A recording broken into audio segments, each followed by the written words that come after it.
Trend and flats. So one of the most common themes on the Forex market is a trend. Let's try to understand what a trend is exactly.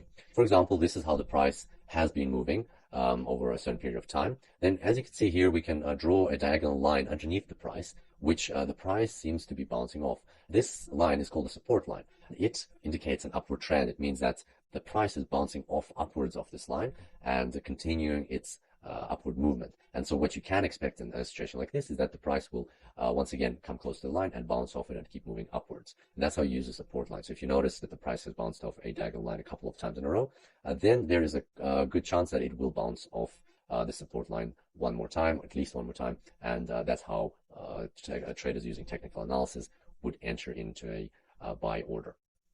A downward trend is very similar, but it's just happening in the opposite direction. So here we can draw a red line above the price, and which is kind of not letting the price go up, which is forcing the price to go down. And this line, therefore, is called a resistance line.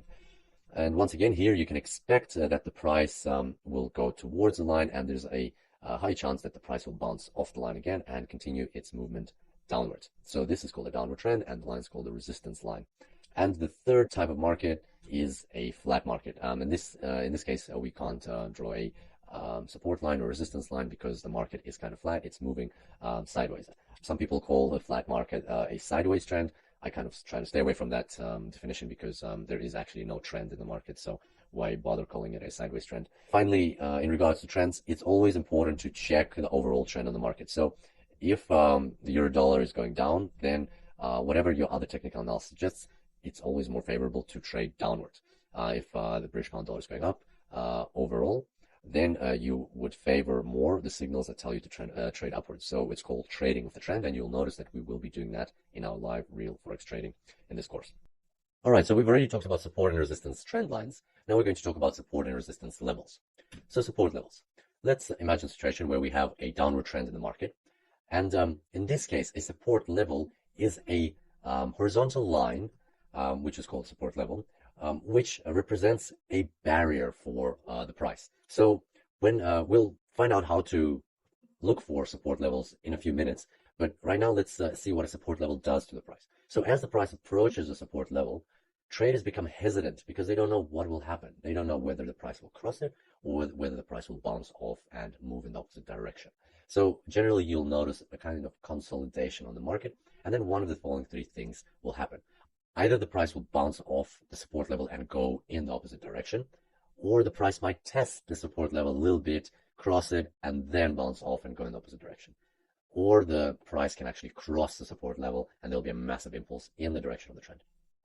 So now resistance levels. They're very similar, but they're the opposite. They're above the price. So resistance level puts pressure on the price and doesn't and acts as a barrier for the price going upwards. And once again, generally speaking, there's three possible outcomes. Either the price bounces off the resistance level and goes down, or it can test the resistance level and then go down, or it can cross the resistance level and there'll be a strong impulse in the direction of the trend.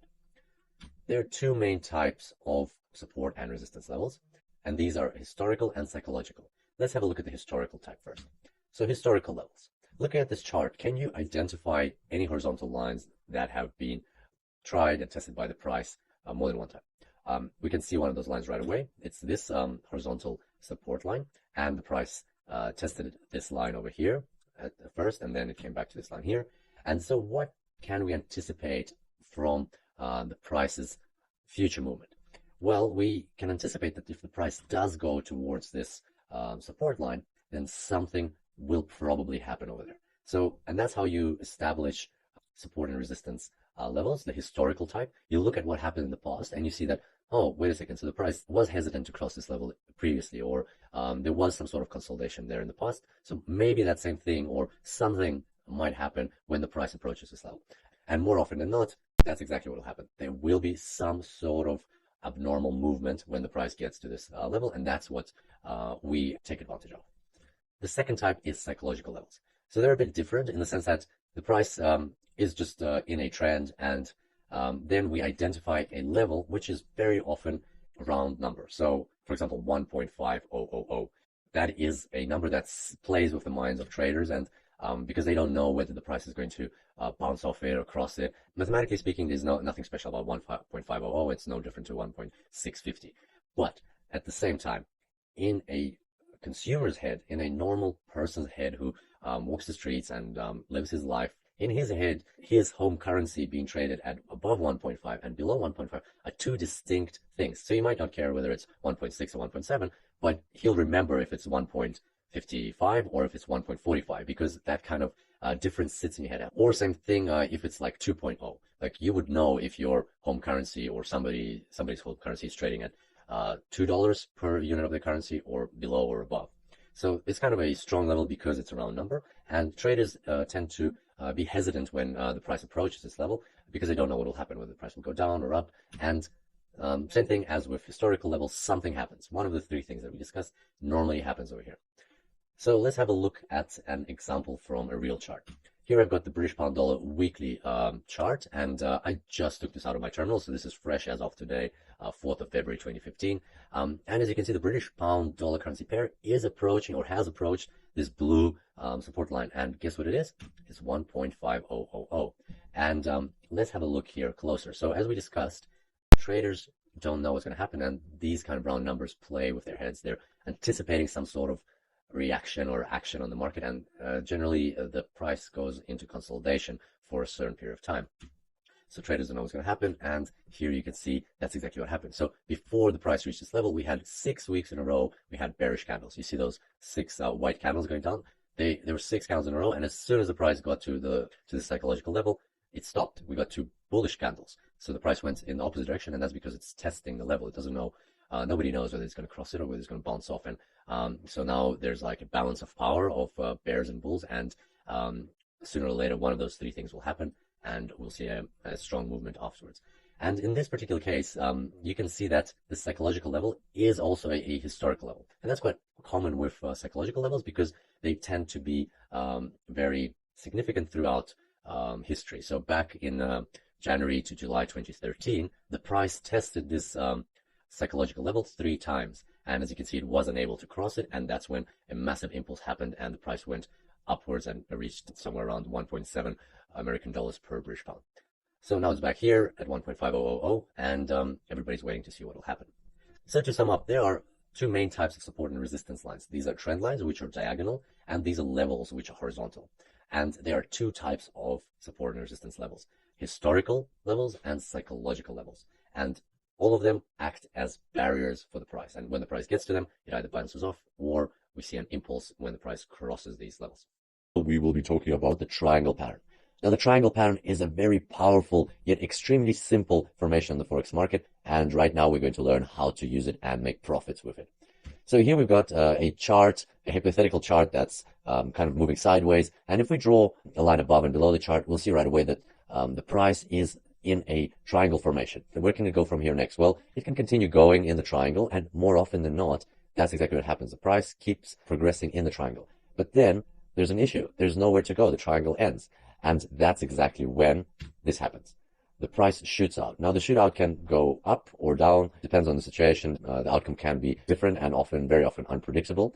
However, the main core concept of the triangle is the fact that the amplitude of the price movements is decreasing. So you can kind of witness a consolidation in the market. And it's not a coincidence. It means that there's something happening in the world or in the traders' minds that is forcing them to slow down their trading and is increasing the level of uncertainty for this particular currency pair. And therefore, the market consolidates, and then bam, all of a sudden something happens, a movement picks up, and it shoots out. So more often than not, it will happen exactly in this way. So the triangle will progress towards very close to its end, and then the market will exhibit an impulse, and the price will shoot out up or down. And that's exactly what we will be taking advantage of. So the triangle is also very good pattern because it actually gives you targets. So if you measure the base of the triangle and then you copy this measurement to the place where you think the price will shoot out, then an aggressive target is exactly the size of the base. But it is always recommended to go with the more conservative target, which is more reliable, half of the base. So if you measure half of the base from the point where you think the price will shoot out, that's where you should set your take profit. So let's look at the same situation, but when the price shoots out downwards. Here you'd also measure your base, copy it over there, and set your take profit at about half the distance of the base. So that's all good, but in reality, we don't know which way the price will shoot out. So what do? Do we buy or do we sell? Well, this is The beauty of trading a triangle, that's why I love the triangle pattern so much, is because the price amplitude is narrowing down and you know, or you're forecasting that with a very high probability, there'll be an impulse, but you don't know which way. But on the Forex market, you can set stop orders, you can set pending orders, and that's exactly what you should do in this case. So instead of buying or selling and taking our chances with that, what we're going to do is we're going to set two pending orders, one buy stop order and one sell stop order. So whichever way the price goes, we're going to earn a profit. As long as there is an impulse, it doesn't matter whether it's upwards or downwards, we can earn a profit from that. And that is a massive advantage of technical analysis over fundamental, because in situations like this, you don't have to predict where the price will go. You just have to predict that it'll go somewhere. And so we set these two orders, and the take profit of each of the orders is set at about half the base of the triangle. So that's exactly how you trade the triangle. And moreover, further in this course, you will see a live example from a real account where I do exactly that. And the triangle does shoot out and we do earn a profit. It's just mind-blowing how well this strategy works. So to sum up with the triangle, three main points. First of all, triangle means market consolidation. And it's one of those instruments of technical analysis that can actually picture the psychology of traders on the chart. So that is very powerful. So it combines technical analysis and sentiment analysis in one pattern. The second point is that the most likely exit out of a triangle is an impulse. Doesn't happen 100% of the time, but definitely happens more often than not. And the best part about this is you don't have to predict which way the market will go. All you have to do is set a buy stop and a sell stop order, and whichever way the market goes, you have a good chance of earning a profit. And finally, the triangle gives you a defined target, which is a very strong advantage of this pattern because it makes it straightforward and very easy to incorporate into your trading system. Let's talk about the moving average indicator. So personally, I think the moving average is a very powerful indicator. It's very simple, and in Forex, very often simplicity is the key to your success.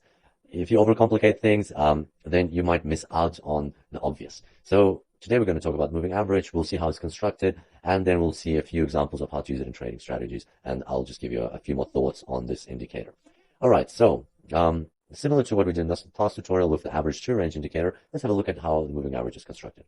So if we take the past 4 bars and we take the close prices of these bars, and then we plot the average of them, it'll look something like this. Next, if we move to 1 bar to the left and we take the average of the 4 bars there, and then we plot it, it'll look something like this. Then if we keep going and keep plotting the average every time, we can keep going as far as we want left and we'll get a picture like this. Next, we'll connect all these points on our chart with a line and get rid of the crosses. So that's how your moving average indicator looks, and this particular moving average has a period of 4, and that's because of the way we constructed it. We were looking at 4 bars every time.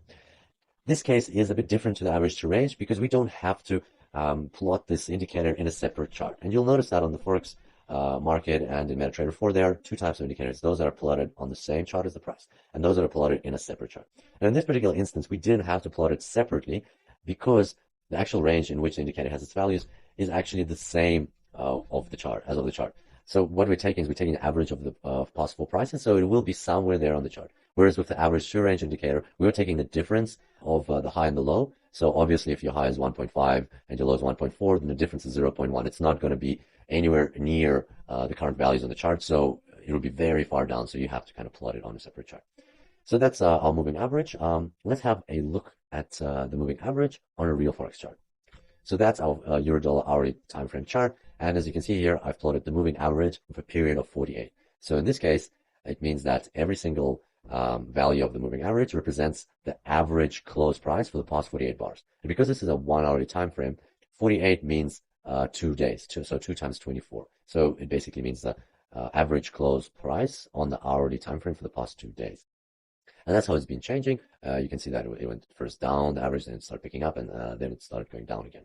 So how can you use the moving average in your trading?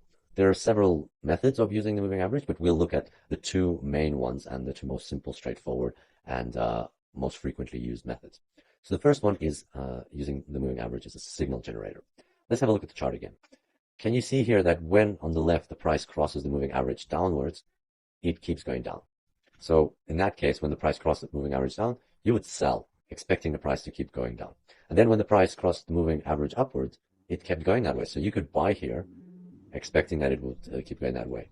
And then once again, when it crossed it down, you could sell, expecting that the price would go down. So as you can see, in times when there's a trend on the market, if the price is below the moving average, then it's a downward trend. If the price is above the moving average, then it's an upward trend. So this strategy works during trend times. Unfortunately, it doesn't work during flat times, like when there's no movement on the market, because the price tends to be very close to the moving average, and they can cross over very frequently. So you have to be careful when you use the strategy, but do keep in mind that if you see the price above the moving average, then most likely you are currently in an upward trend. Next, the other way of using the moving average is using it as a support or resistance line. And this is actually very interesting. You will notice that our support resistance line were either trend lines or levels, and that's what we talked about previously. But now we've got a moving support resistance line. So let's have a look at that. We've got the moving average here, the same one as we talked about. Can you see how on the right, during the uptrend, the price actually bounced off the moving average one time, the second time, and the third time? So that's not a coincidence. That is quite a frequent phenomenon on the Forex market. And if you find, you have to kind of pick the right period for your moving average, which we'll talk about in a minute. But if you pick the right one for the right situation, you can actually effectively construct a moving support or resistance line, which is very powerful. And there are many different speculations why this works. And for example, one of them is because other traders also use the moving average, and when a lot of traders and decision makers for large funds use the same strategy, it tends to work. And in this case, they see the price approaching the moving average, and they know that it's going to act as a support line, so they kind of buy, and then they buy again, and they buy again every time that happens. So this strategy may work for that reason. But regardless of why exactly it works, it's a good thing to look out for. And moreover, in our live trading on a real Forex account further in this course, you will see us use this strategy to our advantage to make profits. And I'll explain exactly how I pick the right period for the moving average and how to better use it in your live trading. And finally, the last remark I wanted to make in this tutorial was that the period of the moving average is very important. Let's have a look at the chart again. So this is the moving average with a period of 48. If you plot the moving average with a period of 12, that's how it will look like. And if you plot a moving average with a period of 150, that's how it will look like. So as you can see, all of them are very different, and they can give you different insights into the market and actually different recommendations to what you have to do. So it's up to you as the trader to pick the right moving average for your currency pair, for your time frame, and for your particular situation. Don't worry, it might sound complicated, but in reality, it's very simple. And with time, you will get the hang of it. And with every single situation, you'll get better and better at picking the right period of the moving average. That's all for today's tutorial. Next time, we'll be talking about algorithmic trading and expert advisors on the Forex market. And until then, happy trading.